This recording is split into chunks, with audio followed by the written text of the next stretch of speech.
Good afternoon and welcome to part 2 of ESOL and the Florida College and Career Readiness Standards webinar. We hope that you will continue to join us from last week. My name is Roxana Hurtado and I am the facilitator for this afternoon's webinar. I hope that those of you who are joined us are joining us after you have listened and been able to participate in part 1 that took place last week. If you aren't, and this is the first time you're joining us, you will be able to find the PowerPoint on the IPDAY website, and the recorded webinar will be posted at a future date, as well as accompanying handouts. So without further ado, we will begin. Just so that we can have enough time to get through the material, please make a note of any questions that arise or come about, and we'll leave that to the end, and I'd be happy to answer any questions you have. But I want to make sure that we get through all the material. We've provided today an hour and a half to make sure that we get through the content and maybe address any questions that there may be, especially for those of you who are joining us for the first time. Okay, so here we go. So let me just review the objectives that we're going to be addressing in this webinar. We're going to look at the changes in the Advanced ESOL standards, and last week we looked at two areas, the reading and the writing standards. This week we're going to look at the language and the speaking and listening standards. We're also going to be looking at the linkages between the standards as we delve into a little bit more into the standards and provide resources for you. In addition to that, we're going to look at the 3 shifts that are embedded in the English Language Arts College and Career Readiness Standards, and pretty much we've been already reviewing them since last week. We've been addressing them, but we're going to just review them to make sure that everybody's clear and understands what they are. We're also going to look at some of the how do these standards impact us as teachers and in the classroom, and what are some of those things that we need to start thinking about and causing us to reflect about what we do in the classroom, how we prepare our lessons, the materials that we're using. All of these are things that we as teachers need to start thinking about, or should be, or maybe hopefully you've already begun in your own districts or in school sites to think about these things. And then finally, we're going to review information and allude to some resources that could support you as you transition into the College and Career Readiness Standards for Advanced ESOL. And like I said a little earlier, last week during part 1, for those of you who weren't able to join us, we looked at the changes in the Reading College and Career Readiness Standards and Advanced ESOL. We also looked at them in the area of writing. We discussed and shared some tools in both of those areas and websites. We also discussed and posed questions for reflection purposes of instructional resources that could support teachers in the area of reading or writing. So please make sure you, if you haven't had an opportunity, make sure you go onto the IPDAY website and download the PowerPoint. And again, the recording will be up for part 1 possibly after next week. So don't forget to look for that. So today we're going to begin looking at the language standards. As I said before, when we're looking at the College and Career Readiness Standards, we're really looking at the 4 main strands. And the 4 main strands are reading, writing, language, and speaking and listening. And in the College and Career Readiness Standards for Advanced ESOL, there are 4 language standards. The one that's right now on the screen is the first standard, and it states that the student's ability to demonstrate command of the conventions of standard English, grammar, capitalization, punctuation, spelling, and usage upon exit of the advanced level. And again, the chart that you see there, and this comes directly from the curriculum frameworks that the ESOL committee for the state of Florida has put together. It goes into, you know, a lot of the tenses and the basic areas of, the rules for grammar, punctuation, spelling, and usage. But the question right on the screen that inquires, that has you reflect, does your current ESOL program prepare students to apply the conventions of standard English grammar, punctuation, spelling, and usage when they read or write? So it's not really asking the students or teachers, can they do this on a test, but can they apply it when they're asked to speak, when they're asking to write, anything. Because again, all of these standards, the 4 strands, are interrelated, interconnected. So it's important that as teachers we understand that's where the standards are taking us as far as teachers and the expectations for our students. So let's look a little closer at the other 3 language standards. Here are the other 3. Standard 01 requires students to determine and or clarify the meaning of unknown and multiple meaning words and phrases by consulting references, using context, affixes, and roots of words. Standard 2 requires students to interpret, and I want you to look at the verbs in these standards. The use of figurative language, idioms, proverbs, similes, metaphors, word relationships, nuances, and word meanings, and common idioms. What does that mean? It's not asking for them to identify. That's very different than interpreting. And just because this is under the language strand doesn't mean that this is connected to reading. It is connected to reading. Students are going to be able to need to know how to interpret all of these, the figurative language, idioms, and so on, when they are reading a text. So it's not the identification of it, it is the interpretation of it. And that's a higher skill than just identification of an example of figurative language or so on. Look at standard number 3. Students' ability to acquire and use accurately level appropriate general academic and domain-specific words. Last week we spent some time on discussing what is academic vocabulary, and that is one of the shifts in the new standards. And what is academic vocabulary? Is the vocabulary that students would find in the workplace or in a college setting. So it's very domain specific, topic specific. It is not the use of informal language, it's the opposite. It's the use of more formal or technical, and oftentimes technical language. So this standard requires a student to be able to not only acquire it, and they're going to acquire it through us as teachers by providing this language or these words or these terms in the classroom, and then use it. And where are they going to use it? When they write. When are they going to use it? When they speak. So again, it goes to show that the language strand or the language standards are interconnected with both the reading and the writing and the speaking and the listening. So all of these come together. They're not in isolation, and that's an important thing for us as teachers to be aware of.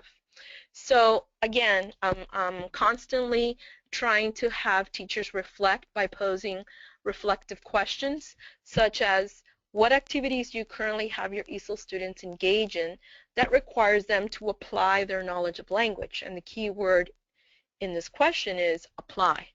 It's not knowing what these things, what these terms, or what an affix is, or what a root word is, but how to use their understanding, the skills of what a root word is, their strategies, and to help them to understand a piece of text when they are reading. Also, when they're using these terms, when they are required to write. Last week we talked a lot about writing, and that is one of the expectations for students with a new college and career readiness standards, is that they are able to produce writing. So that's what standard number 3 is alluding to. Okay. So here again is a slide with academic vocabulary. We've been speaking a lot about it. And again, it provides some background for those of you who may not have heard it but weren't quite sure. Academic vocabulary is critical to understanding concepts, mostly taught in a classroom setting, and it includes high-frequency academic words such as interpret, those that you've seen bolded or will see bolded throughout the webinar, interpret, analyze, um, summarize, cite. All of those are considered academic vocabulary. And also academic discourse is another shift in the new standards, in which the new standards require our students to use their understanding of language, to be able to dialogue, to have a conversation when they're speaking, or when they're putting their thoughts down in writing. So it's important for these two are new shifts in the standards, and that is carried throughout in all of the standards, not only in reading, writing, but specifically in language, speaking, and listening as well. So what does that mean? Why? What's so important about the language standards? Well, one of the things that it's really clear, and I think I've alluded to it, is that it's the second bullet on the screen, is that we are moving away from teaching grammar in isolation. This is what the new standards on language are telling us. It's not about that a student can conjugate the verb to be. It is a necessary skill and it is important, but it is the ability of the student to know when to use which tense when they're writing, when they're speaking with someone. Especially in what context, in what situation. Let's say in a real life situation and during an interview for a job, what are the vocabulary words that really clearly express what they want to say. So that's what the language standards are really addressing or trying to address. And it also means, the third bullet, helping students to understand how they will use what they learn with what they do in their everyday real world of work, in their workplace or in their work setting, in the home and beyond. So this is what the language standards are really trying to address. So with that, we come to the crosswalk. And for those of you who are new and weren't able to join us last week we had a crosswalk like the one on the screen, similar for reading and for writing. And just so you understand, on the left-hand side of the crosswalk, you have the language standards for Advanced ESOL listed. Then the second column has a place where we're going to look at where analyze what students would need to know to demonstrate mastery of the standards. So what you would do is to look at the nouns in the standard, and you would place it there. The third column, you would analyze what students would need to do to demonstrate mastery of that standard. Where would you look in the standard? You will look at the verbs. And the verbs are very important because that helps us as teachers to really get to the essence of what the standard is requiring the students to be able to do. Then the fourth column, asking for what are the similarities or differences between the materials I'm currently using in the classroom with my ESOL students now and what the standard is currently asking me or expecting my students to be able to do. And that's going to be individual for each teacher because the materials are going to vary from school to school or from district to district. On the next column, it says ABE, College and Career Readiness Standards and Language.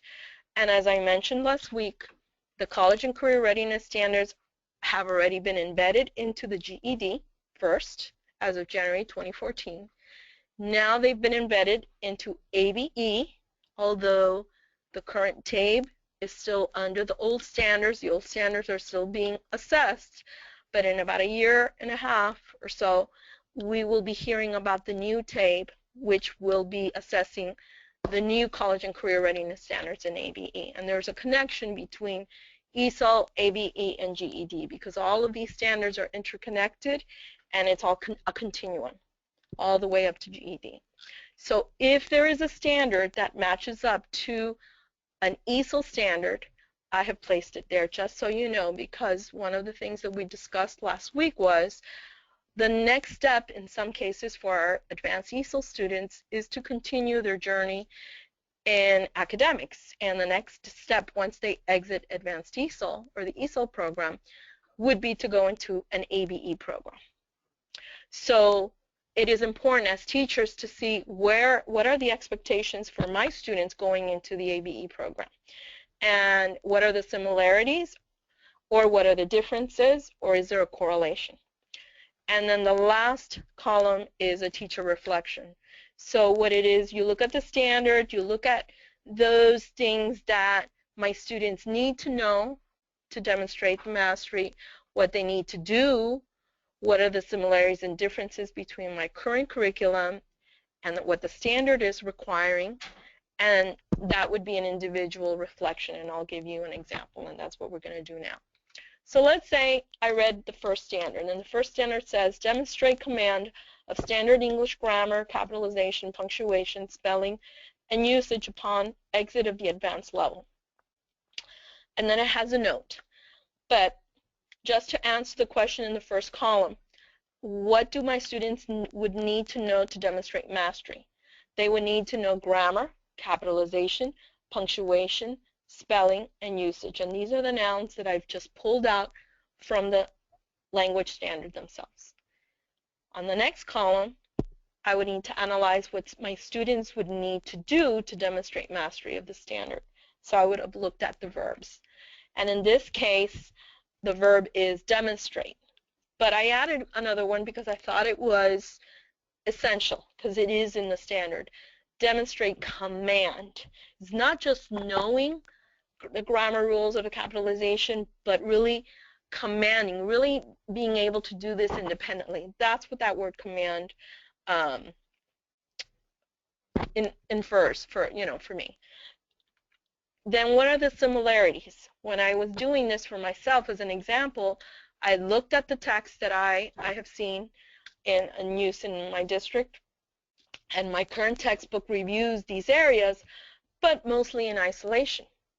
It does not provide students sufficient opportunities to use their language skills. And what I mean by that, in the way that the standard is requiring.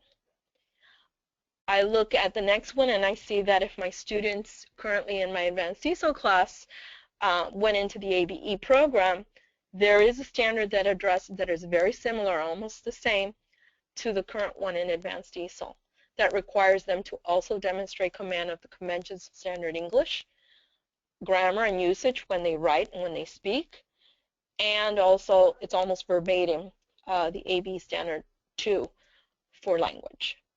And then my teacher reflection, well, now that I have an understanding of the expectation for my students in language, in the area of language, this is my reflection. I must ensure to provide opportunities for my students to use and practice their grammar, capitalization, punctuation, spelling, and usage skills, because I know that my book doesn't provide enough of it, or it's mostly in isolation, not really in the way that the standard is really expecting my students to be able to use those skills. So that's what the crosswalks have done. We're going to look at one in a few slides a little later with speaking and listening. And those of you who are new to us, we did the same. And there's an example for writing and for reading that we did last week. So whenever you have a chance, please feel free to download that particular PowerPoint. Okay. So now we move on to speaking and listening. And in speaking and listening, there are 24 college and career readiness standards.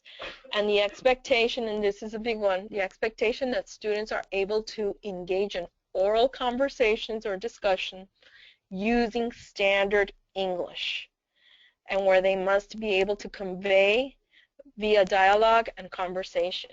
So this, again, is currently our students are expected to take a multiple choice test for the most part, either paper, pencil, or online, depending on what's available in your district. And pretty much it's a listening component. But here, students are required to engage in oral conversations using formal academic language. So 24 speaking and listening standards are sufficient, and we have to look and see what these entail. So let's just take a look. And again, you have another crosswalk. And these handouts will be posted eventually. Hopefully after next week, they will be posted on the website. But for now, this is what you have, and we have it for, this one has 5 pages, as you can see at the bottom of the screen, that have, it's the same one, and it's the same, it's formatted very similarly, all the previous one as well, so that when it's finally posted on the update website, you'll be able to engage with it. Obviously, when I do these presentations face-to-face, we usually are able to work in a group and, take these standards apart, really get into a lot of conversation, discussion, and reflection, but wanted to give you an opportunity to really see what we usually would do in a face-to-face kind of workshop.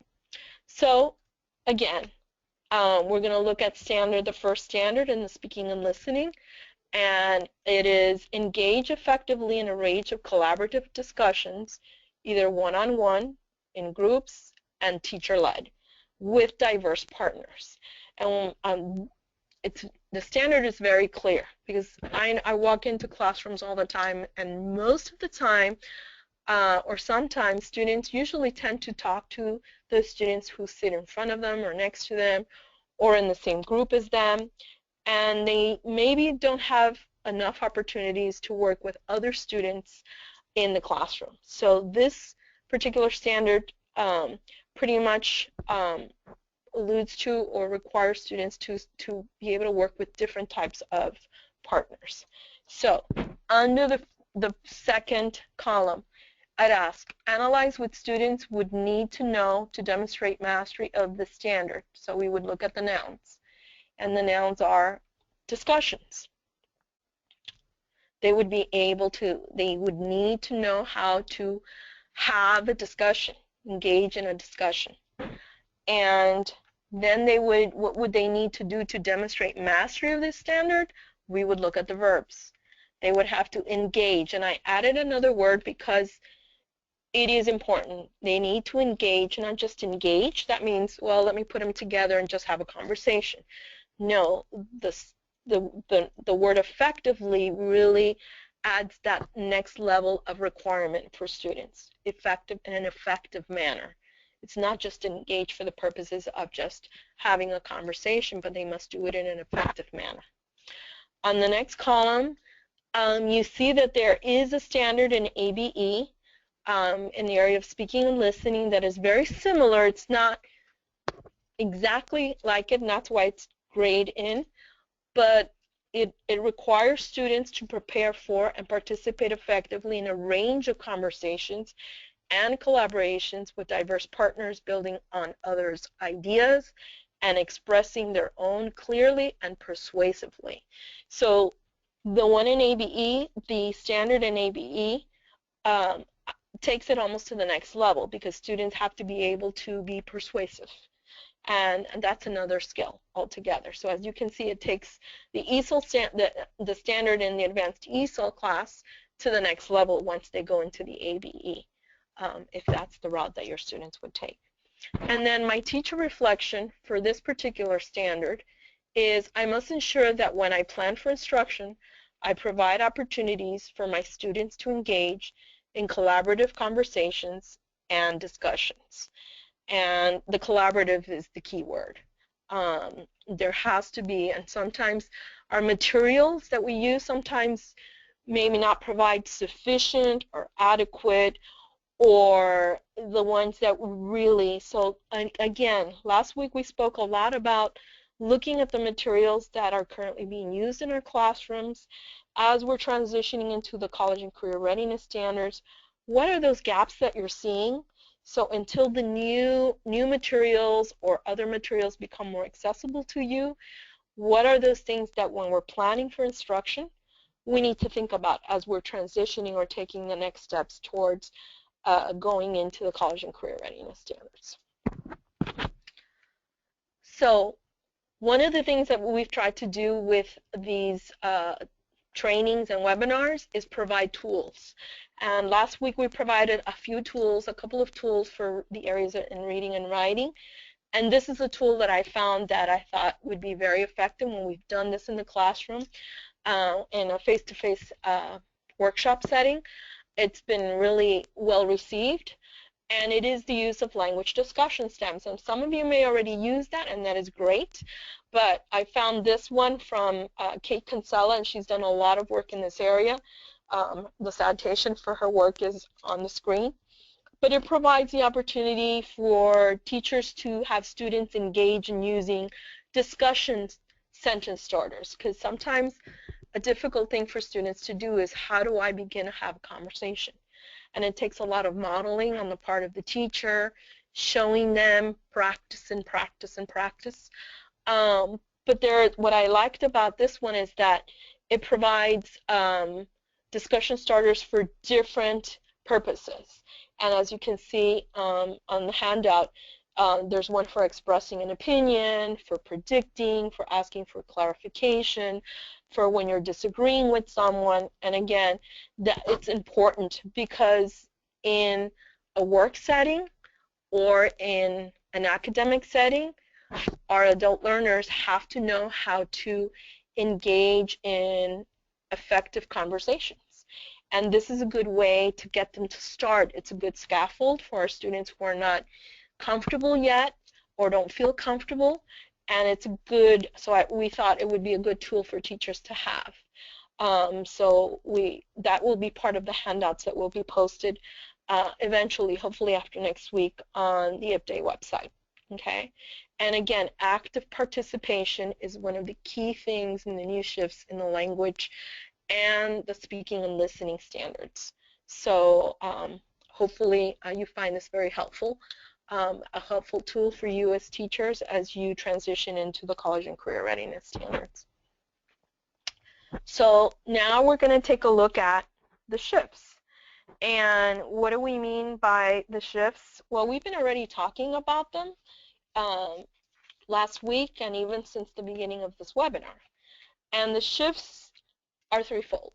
The shifts are the same shifts that have occurred in the GED new standards and the ABE standards, and it will occur and continue in the ESOL college and career readiness standards. And the shifts are that students are going to have to read more complex text. That's just the new expectation. Number two, that students will be required to use and cite evidence from their reading, either when they're writing or when they're speaking, based on what they're being asked to read. And shift three, students are going to read or expected to read nonfiction text, more nonfiction text than they previously have. So these are the main three shifts, and they're all embedded throughout all of the standards in all of the four strands: reading, writing, language, listening, and speaking. There will be this handout once it's posted, and of course, since we're doing a webinar in a face-to-face setting, we would engage with this document. It has a leading question. The first one that you see on the screen is in the area in the first shift, text complexity. We've sort of been talking about that. We talked a lot more about that last week when we were talking about the reading standards. But the leading question is, what types of texts do you have your ESOL students currently read? Do they read informational text? Do they read literary text? What kinds of texts are you asking your students to read? What kinds of texts are found in your textbook that you use in your Advanced ESOL class? And then the shift is on the right-hand side of the screen, and it's bulleted, and it requires students to practice regularly reading complex text and understanding the very formal, or what they like to call, academic languages. And there it gives you some bullets to help you explain what is complex text. So, and the middle where it says Advanced ESOL would be a reflection for you as the teacher. So what do I have? What am I doing now? What am I using now in my classrooms? This is the expectation on the right-hand side, and in the middle, with my reflection. What am I currently doing in my classroom right now? What am I currently having my students read? What kinds of text? Are there gaps? What are the gaps in the textbook? Should I start thinking about or looking at some other materials that I could use to try to supplement what is currently not maybe in my current materials? So let's take a look at a little closer at shift number 1. And on the screen, the important bullets are the second and the third one.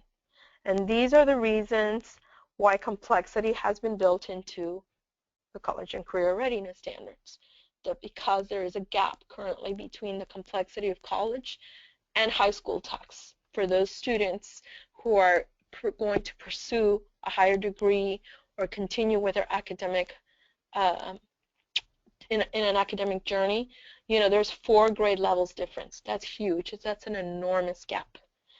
And the third bullet is too many students are reading at a too low of a level. Less than 50% of graduates can read sufficiently complex text. So that's why the new standards brings a lot of the requirement of them reading, students being able to read and interpret and understand complex text. And then again, the last bullet, again, academic vocabulary. The students being able to understand academic vocabulary and use academic vocabulary that are found in these complex texts. So what are the implications for instruction? Meaning, what is important for us as teachers? Well, pretty much we need to raise the bar of what we could be providing our students to read at every level. Last week we spoke a little bit about closed reading. I also mentioned then that closed reading is also a workshop or a webinar unto itself. And closed reading is the ability to deeply read a text so that you're understanding, mostly the important aspects of a text. It's almost like peeling the layers of an onion and really delving deep into the text with multiple readings of a text for different purposes, maybe to determine what's the main idea, what's the author's purpose, things that are very important to so a student can really understand the main points of a text. And then again, I'm asking you as teachers to reflect. What types of texts do your students currently read? Are they only the ones found in your textbook? Are there other ones that you feel that are effective? Now that you're becoming more aware of the college and career readiness standards, do they seem to provide some of that complexity that we're discussing today?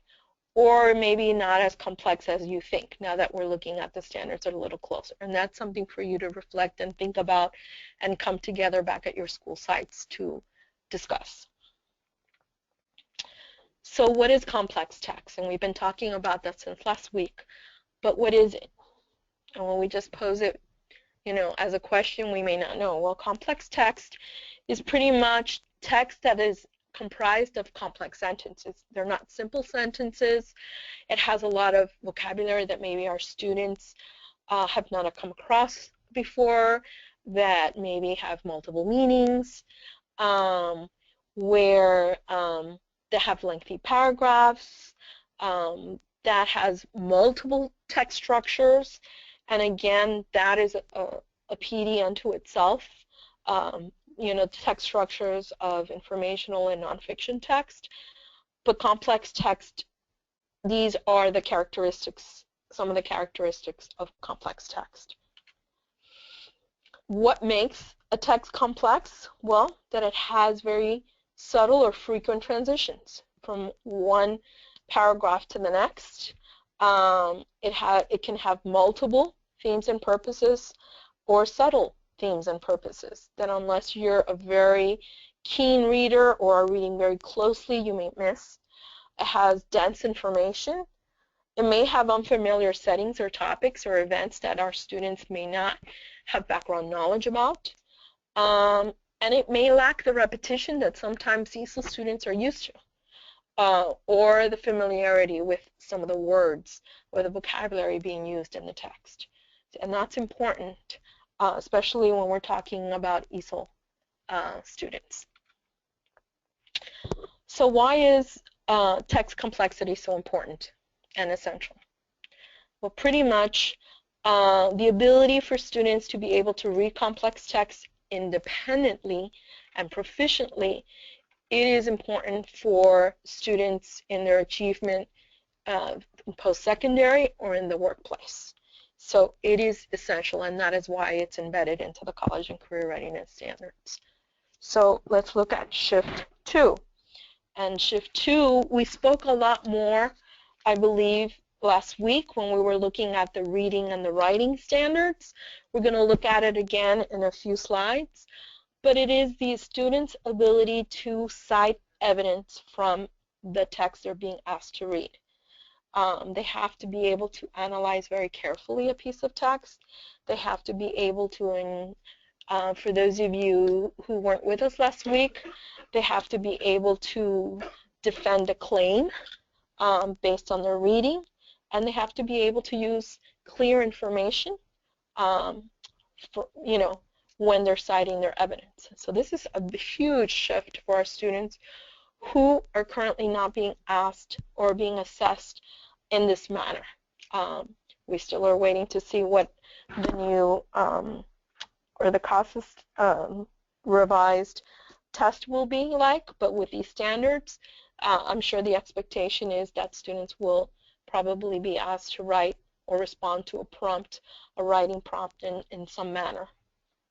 So it's essential that we start becoming comfortable and having our students providing those opportunities for them to write, So what are the implications for us as teachers? Meaning, what does that mean for us? Well, we need to have students be able to make valid claims that are supported with evidence from the text. They also have to be able to answer and respond to text-dependent questions, which is not necessarily the type of questions that are used currently in our textbooks. Last week, we shared a website, the www.newsela.com, which provides nonfiction text. It's free, and it provides students with opportunities to read text closer maybe to their level, and to take like a 4-question quiz, and it also has an opportunity for teachers to write prompts that students can respond to. So I think that would be a good resource for our students and for teachers to use as well. What is a text-dependent question, or what are text-dependent questions? Well, there are questions that rely solely on the text for insight and analysis. Okay, it's not a question about an opinion. It's not what do you think kind of question. It's not, well, let me pull from my experience. That's the big shift. And I know many textbooks being utilized currently in ESOL have those types of questions. So maybe we can begin to maybe take a couple of those questions just by changing it a little bit, make it into a text-dependent question. Also, a text-dependent question, it has a reliance on the language and the mechanics of the text. So again, another question for us as teachers to reflect on: what type of questions are your ESOL students being asked to respond? And mostly these may come from the book. I know as a teacher myself, it's just sometimes it's been my repertoire to ask very, so what do you think about this, or what do you think about that, or it's not text dependent. So maybe by me changing the way I am wording my questions for my students and making it text dependent can help me to transition, or help us to transition in the manner that our students will be expected to be responding to questions in the future. So let's look at evidence, and let's take a look at answering text-dependent questions. And we're going to take a look at the ones here. So let's say you had to read the Gettysburg Address, and or you were posed these questions. Would your students be required to read and know the Gettysburg Address in order to answer these questions? And the first question is, have you ever been to a funeral? And the answer for that would be no, because that is an experiential type of question, meaning it's based on my experience. Or compare your experience to that at Gettysburg. Question number 2. Lincoln says that the nation is dedicated to the proposition that all men are created equal. Why is equality an important value to promote? And again, this is an opinion type of question. Is what do you think? So the answer to both of these questions would be no, I would not need to read the Gettysburg Address in order to answer these questions. And currently many of our books that we use in ESOL have these type of questions. And maybe by changing the wording of the question or the way the question is worded, we can make it into a text-dependent question. Let's take a look at an example of complex text. So the Gettysburg Address is an example of what the College and Career Readiness Standards considers complex text. Even though it's not lengthy at all, it has a lot of those characteristics that we saw earlier in a slide. It has subtle transitions. It has academic language. It has also, it's written in a style, of course this is has been written over 100 years ago. It's in a different style that maybe many of our students have never been asked to engage in reading. So of course, when we're looking at something, a text of this complexity, think about what are the reading and the language demands that our students would have to be able to deal with so that they could comprehend such a text. Just even the first paragraph. 7 years ago, our fathers brought forth on this continent a new nation, conceived in liberty and dedicated to the proposition that all men are created equal. And even though it's one lengthy, complex sentence, look at the amount of vocabulary or academic vocabulary that our students may have never seen, or they're not sure about, or the way it's being utilized in that sentence. So when we're talking about complex text, just the first sentence pretty much has a lot of those characteristics that we discussed earlier. So now let's look at this. How about these questions? Question number 1. And still we're looking at answering text-dependent questions, or what they like to call TDQs. Did Lincoln think that the North was going to pass the test that the Civil War posed? Well, it's sort of like a quote from from the text. Did Lincoln think that the North was going to pass the test that the Civil War posed? Well, we'd have to look at that, go back into the text, see if there was anything that would be able to, a student would be able to substantiate and pull out from the text to be able to answer that question. Number 2, why did Lincoln give this speech? Why does Lincoln shift the focus of his speech from what he says is the purpose at the end of the second paragraph? So question 2 requires that the student go back into the text, or the reader go back into the text to be able to pull out evidence, to be able to answer that question. And these would be text-dependent questions. Number 3, explain the logical progression of Lincoln's argument. And again, the only way that a student would be able to answer this question is by going back, and not just in one place, but they would have to go back in different sections of the text to be able to answer this question. So clearly, there's a big difference between text-dependent and non-text-dependent questions. And that's another shift, part of shift number 2 in the College and Career Readiness Standards. So when we're looking at text-dependent questions, there are different types and different degrees or levels of text-dependent questions.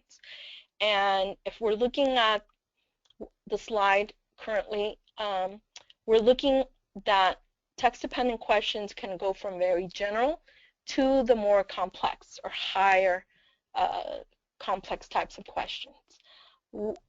My question to you is, where would the questions that are currently found in your ESOL text on this continuum?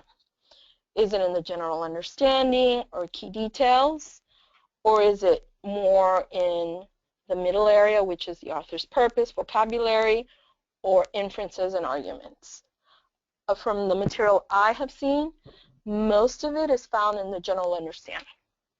Maybe here and there, depending on the text, there might be key details. Some vocabulary, but the vocabulary seen, it's not really academic.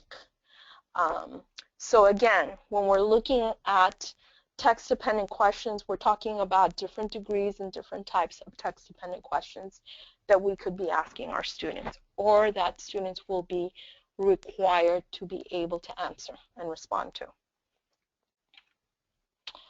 So this is just another slide to show you that the text-dependent questions, or the TQs, are pretty much divided in three areas. Type 1 is the ones that we usually have seen mostly in ESOL books or textbooks.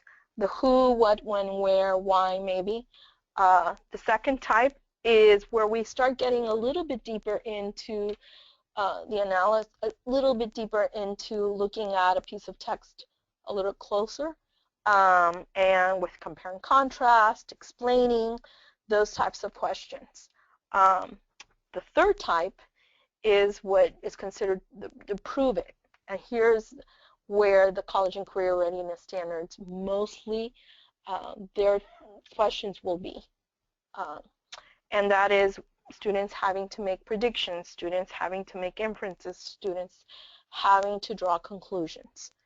And so again, as we transition, I want you to start thinking, what can we start doing to start moving, taking our next steps into maybe working with text-dependent questions and maybe changing some of those questions, just the wording, until we acquire material that is already aligned to the college and career readiness standards.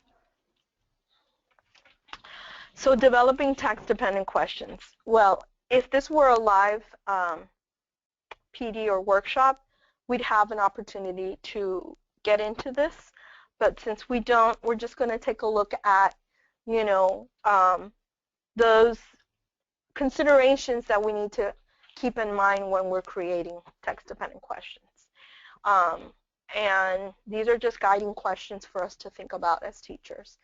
Is the question worth asking? There are many questions that I see and that we see as teachers in our textbooks, but when we're asking a text-dependent question, we need to ask ourselves, is it a question worth asking about what we're asking our students to read?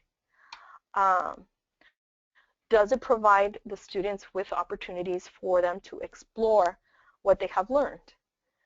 Does it require our students to go back into the text and look at the evidence so that they can respond to it in writing or verbally, orally? Does the prompt use the language of the college and career readiness standard whenever it's appropriate? And of course, is the prompt reasonable for the time that we're providing in the classroom for the text that's being read? You know, not every text, obviously, you're going to be asking a text-dependent question, so that is one of the instructional decisions as teachers that we make on a daily basis. But these are really important questions to think about when we're considering, to take into consideration when we're trying to put together text-dependent or creating text-dependent questions. So let's look at a little bit more evidence. Evidence is about writing as well. So let's look at these questions and see if these questions are text-dependent or not. What is one important goal you would like to achieve in the next few years? And Obviously, it's an important question, usually a question maybe at the beginning of a semester or trimester. Surely, this is not a text-dependent question, but it doesn't mean that it's not an important question to ask our students at an appropriate time, especially to help set goals for your students.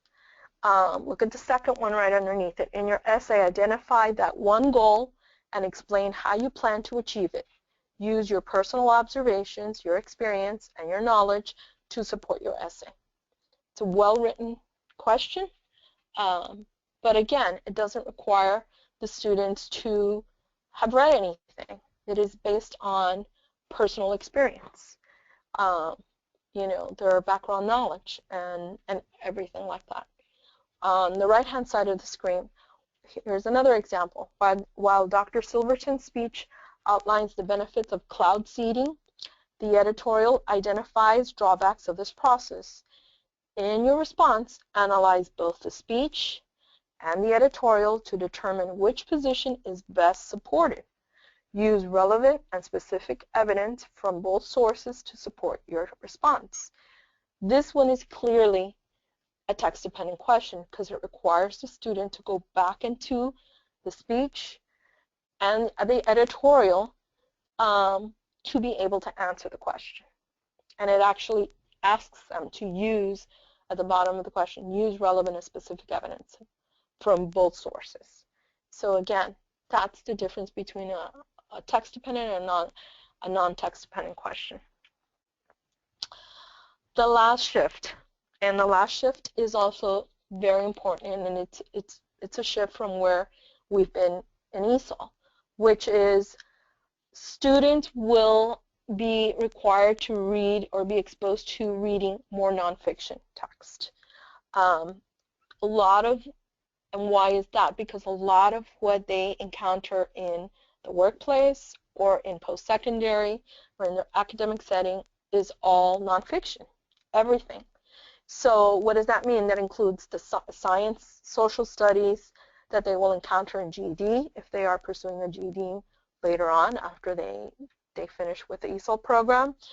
Any of your CTE or vocational, if they go into any CTE or vocational programs, they'll encounter technical subjects. All of that is nonfiction text. So when we're looking at shift 3, it is the expectation that students will be able to know how to read this text, and it's very different than what they usually are being given to read, which is literary, which is easier. Narrative literary text is easier to read. But again, look back in your materials, the current instructional materials that you're using. How much nonfiction text is there? Is it considerable? Is it nonfiction text where you can pose text-dependent questions? And not every kind of text you have to make sure that it's complex text. So again, it's something for us to think about.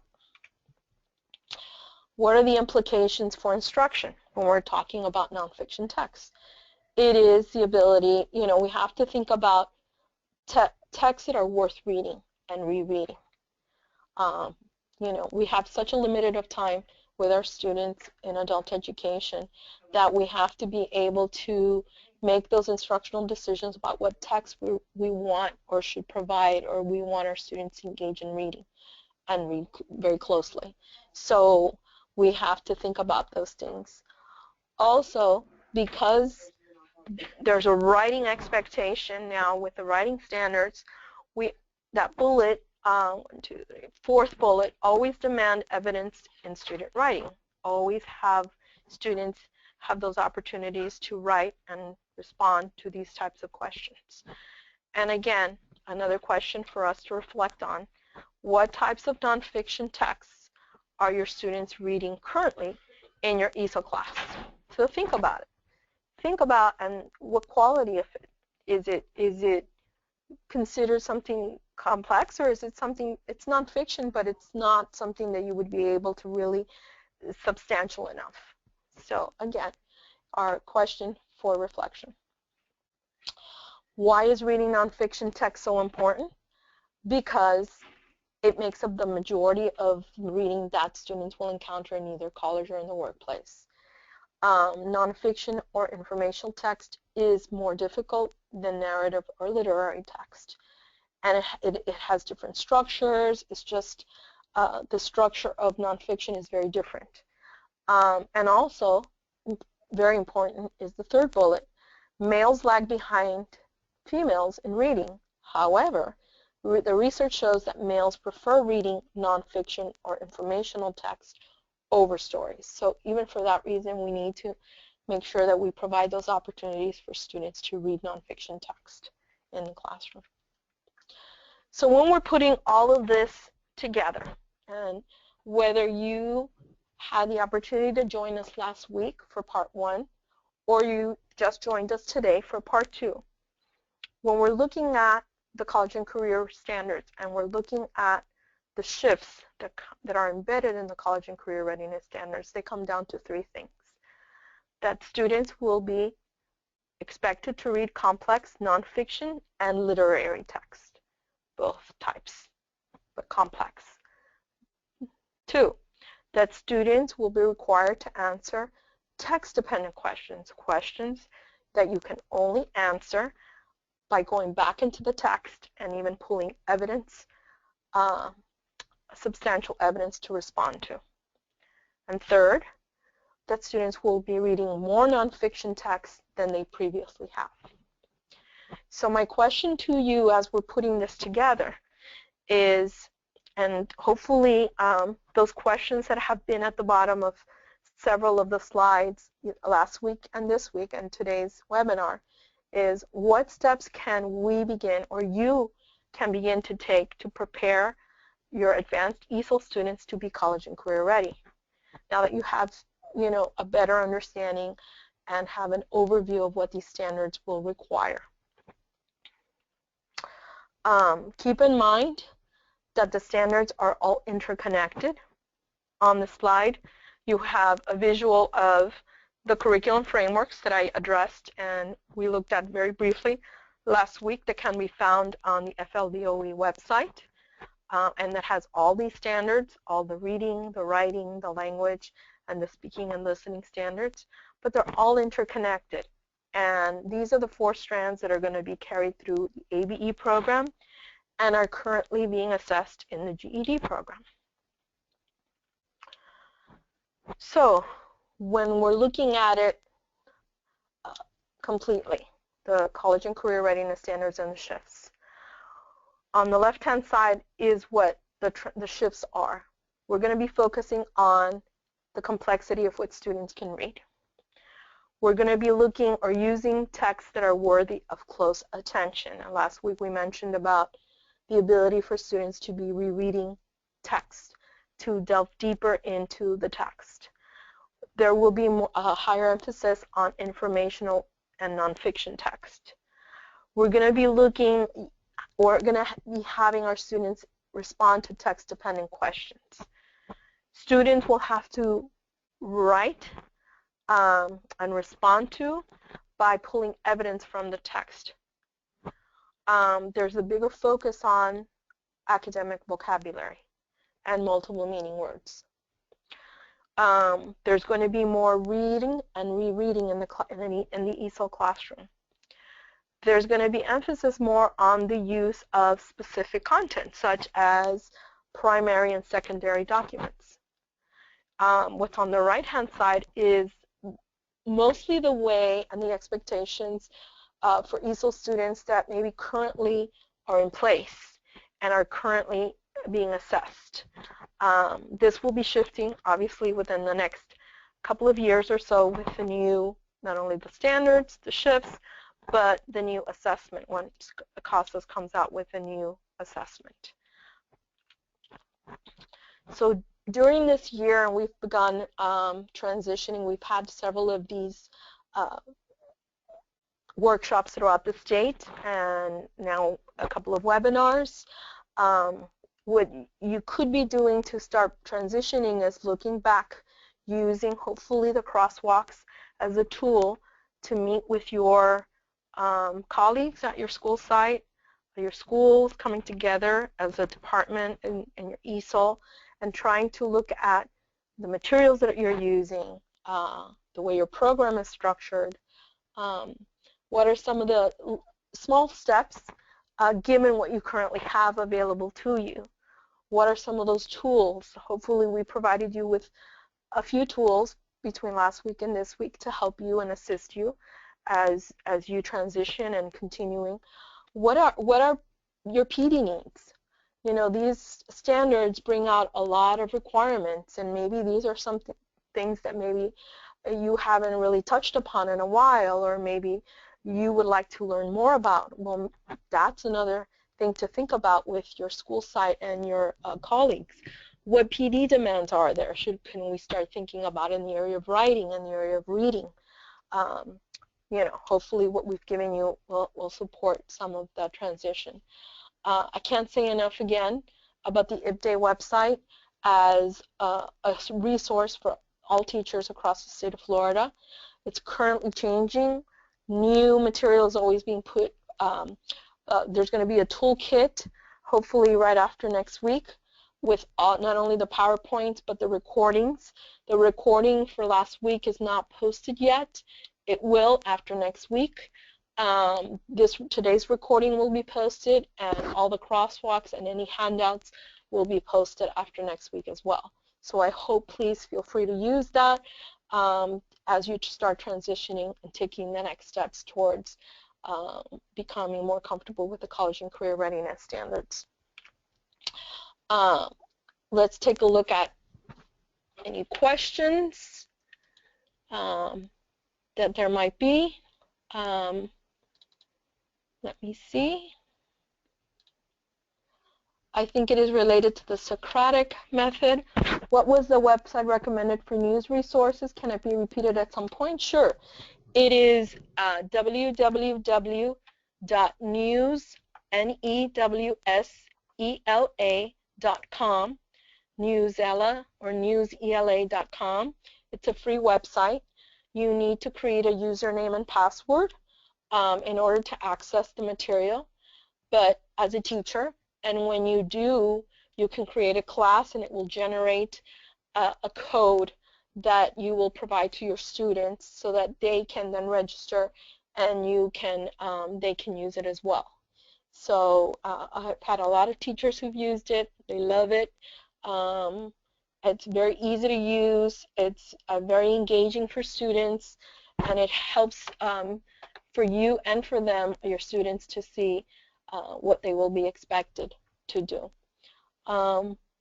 Let me see. I instruct ESOL adult learners with various levels in one class. I am using the Ventures books level 2.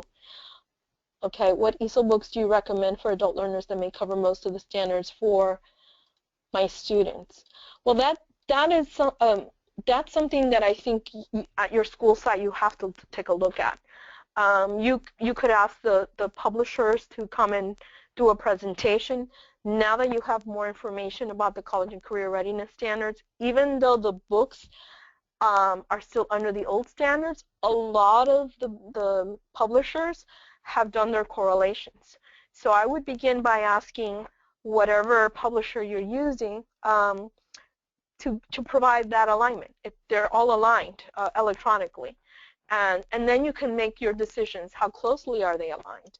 And maybe start looking at that. Are they, is that what it is? Is the alignment very clear? Is it substantial?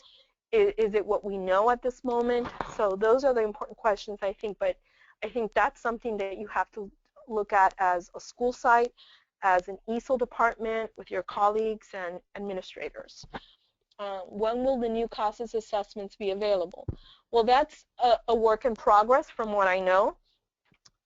There's a lot of conversation, and from what I know in regards to that, there is no specific time that's been provided when the new assessment will be out, but I think the best thing would be to look on the CASAS website or even call CASAS and inquire. I think that's a conversation. Even attending the CASAS Summer Institute, every year they have it out in California, and they provide updates They provide a lot of workshops.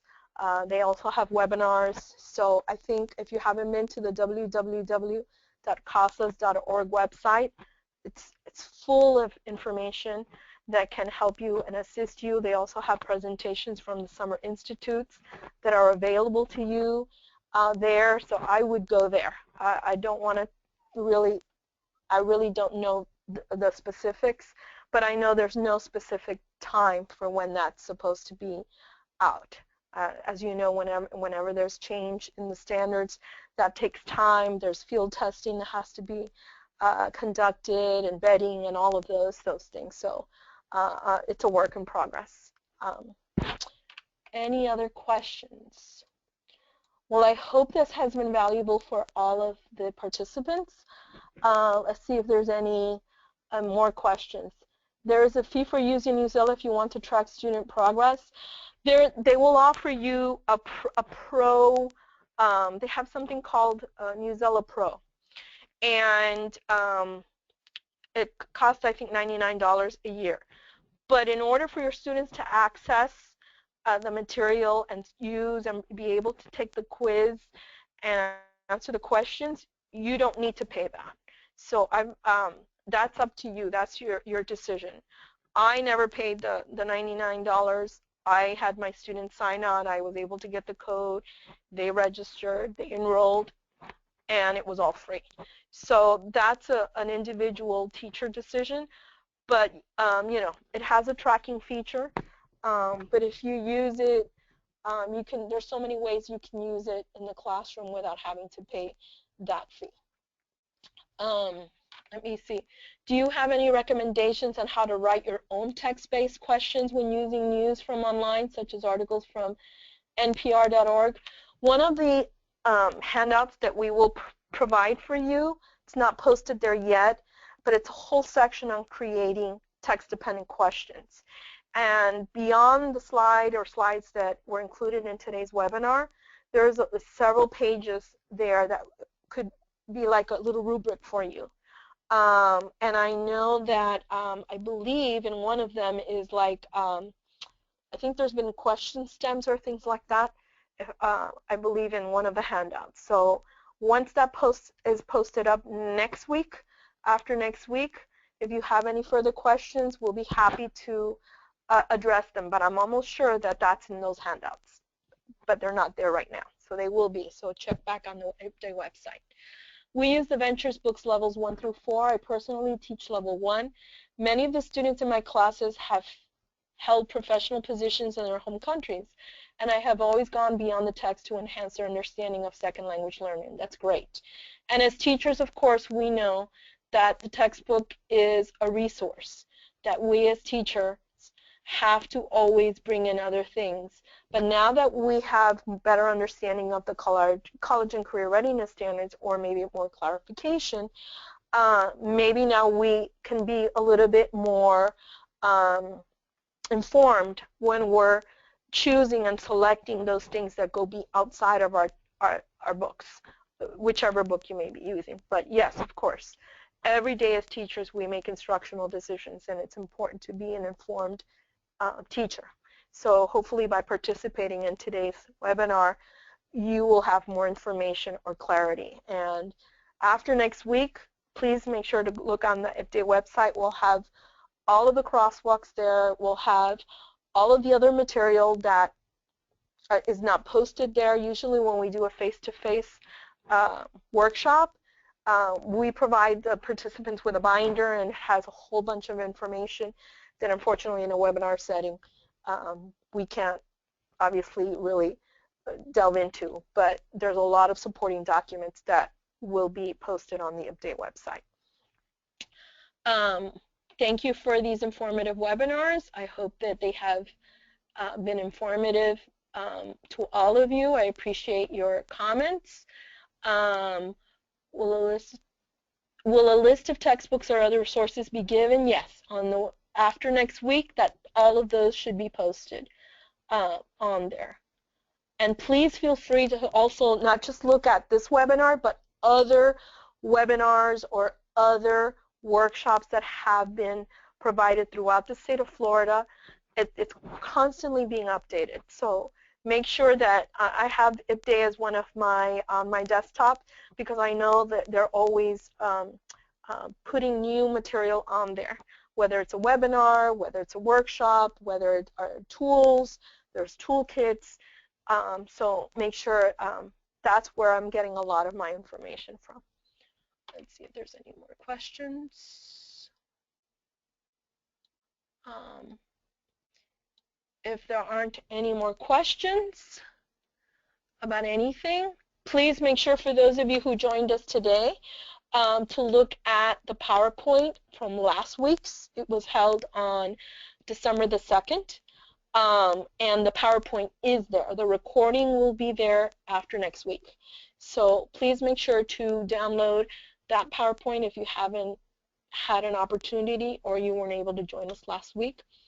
I thank you again, everyone, for all of your participating and your questions and the sharing of what you do. Thank you so much to all the participants throughout the state of Florida. Taking this opportunity to wish everyone a wonderful holiday season, restful and enjoyable and mostly safe. Hopefully in the future we will have other webinars that you will be able to attend. Thank you very much and have a good evening. Thanks.